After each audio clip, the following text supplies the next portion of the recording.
Hey, Merry Christmas, everybody. It's Matt McNeil. I am in the garage again working on these guys over here. I've been sanding down, dremeling seam lines and cleaning up eye sockets all day.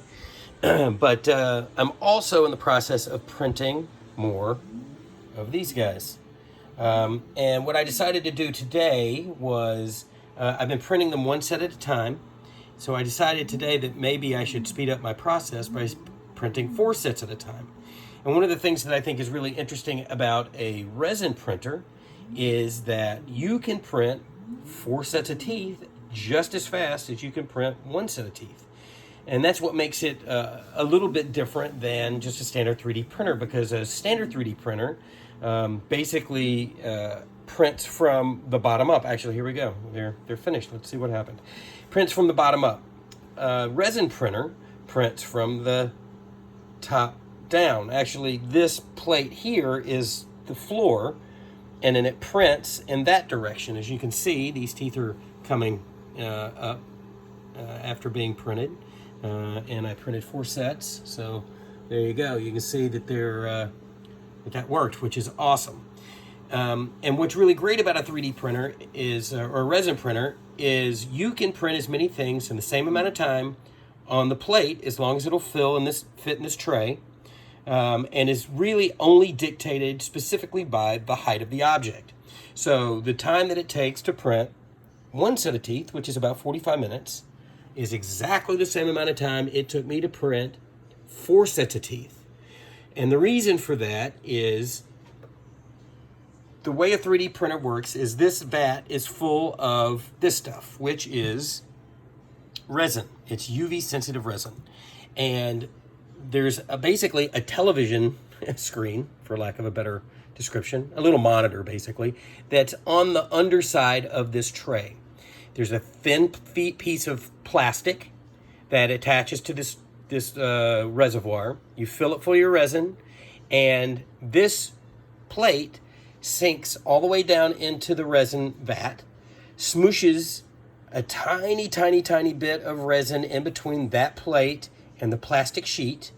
The monitor underneath that vat of resin exposes the resin to a slice of your 3D object. So what it does is it, layer by layer, basically hardens the resin by virtue of shining UV light on it in the pattern of the slice of whatever object it is that you're printing. And in this case, we're talking about teeth. So the only thing that dictates time of print in a resin printer is the height. So if it's 1 set of teeth is this high, 4 sets of teeth are this high. So like I say, this takes about 45 minutes. This takes about 45 minutes. So anyway, I decided to maximize my time today by printing 4 sets of teeth. Now, you might look at that and go, ooh, well, they look gross and they don't look exactly like the ones that I've got sitting on the this little container here. And the reason for that is they're still covered in resin.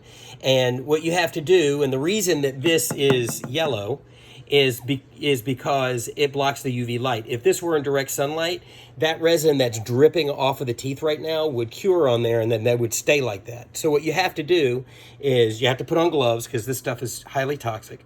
You have to put on gloves. You break the teeth free of this plate. You put it in an alcohol bath. I use a rubbing alcohol. You put it in this little container and you shake it, and that gets the majority of the goo off of it.